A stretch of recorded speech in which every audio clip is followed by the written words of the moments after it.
شروع اللہ کا نام لے کر جو بڑا مہربان نہایت رحم والا ہے۔ میری قوم ناپ اور تول انصاف کے ساتھ پوری پوری کیا کرو اور لوگوں کو ان کی چیزیں کم نہ دیا کرو اور زمین میں خرابی کرتے نہ پھرو۔ اگر تم کو میرے کہنے کا یقین ہو تو اللہ کا دیا ہوا نفع ہی تمہارے لیے بہتر ہے اور میں تمہارا نگہبان نہیں ہوں۔ انہوں نے کہا اے شعیب، کیا تمہاری نماز تمہیں یہ سکھاتی ہے کہ جن کو ہمارے باپ دادا پوجتے آئے ہیں ہم ان کو ترک کر دیں یا اپنے مال میں تصرف کرنا چاہیں تو نہ کریں؟ تم تو بڑے نرم دل اور بڑے سیدھے ہو۔ انہوں نے کہا کہ اے قوم، دیکھو تو اگر میں اپنے پروردگار کی طرف سے دلیل روشن پر ہوں اور اس نے اپنے ہاں سے مجھے نیک روزی دی ہو تو کیا میں اپنا فرض ادا نہ کروں؟ اور میں نہیں چاہتا کہ جس بات سے میں تمہیں منع کروں خود اس کو کرنے لگوں۔ میں تو جہاں تک مجھ سے ہو سکے تمہارے معاملات کی اصلاح چاہتا ہوں اور اس بارے میں مجھے توفیق کا ملنا اللہ ہی کے فضل سے ہے۔ میں اسی پر بھروسہ رکھتا ہوں اور اسی کی طرف رجوع کرتا ہوں۔ اور اے قوم، میری مخالفت تم سے کوئی ایسا کام نہ کرا دے کہ جیسی مصیبت نوح کی قوم یا ہود کی قوم یا صالح کی قوم پر واقع ہوئی تھی ویسی ہی مصیبت تم پر واقع ہو۔ اور لوط کی قوم کا زمانہ تو تم سے کچھ دور نہیں۔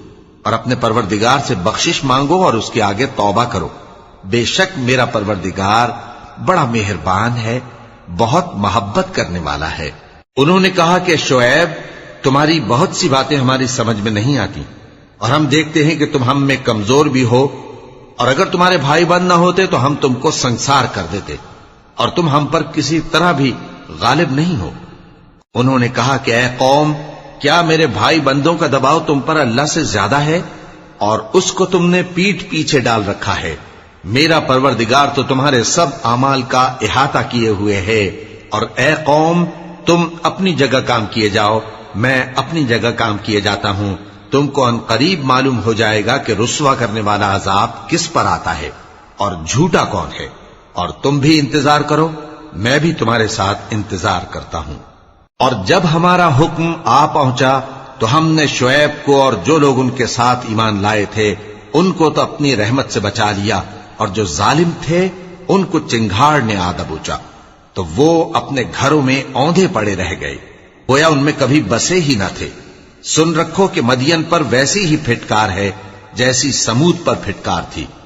اور ہم نے موسیٰ کو اپنی نشانیاں اور دلیل روشن دے کر بھیجا فرعون اور اس کے سرداروں کی طرف، تو وہ فرعون ہی کے حکم پر چلتے رہے، حالانکہ فرعون کا حکم درست نہیں تھا۔ وہ قیامت کے دن اپنی قوم کے آگے آگے چلے گا، پھر ان کو دوزخ میں جا اتارے گا، اور جس مقام پر وہ اتارے جائیں گے وہ برا ہے۔ اور اس جہان میں بھی لعنت ان کے پیچھے لگا دی گئی اور قیامت کے دن بھی پیچھے لگی رہے گی۔ جو انعام ان کو ملا ہے برا ہے۔ یہ پرانی بستیوں کے تھوڑے سے حالات ہیں جو ہم تم سے بیان کرتے ہیں، ان میں سے بعض تو باقی ہیں اور بعض تہس نہس ہو گئیں۔ اور ہم نے ان لوگوں پر ظلم نہیں کیا بلکہ انہوں نے خود اپنے اوپر ظلم کیا۔ غرض جب تمہارے پروردگار کا حکم آ پہنچا تو جن معبودوں کو وہ اللہ کے سوا پکارا کرتے تھے وہ ان کے کچھ بھی کام نہ آئے اور بربادی کے سوا انہیں اور کچھ نہ دے سکے۔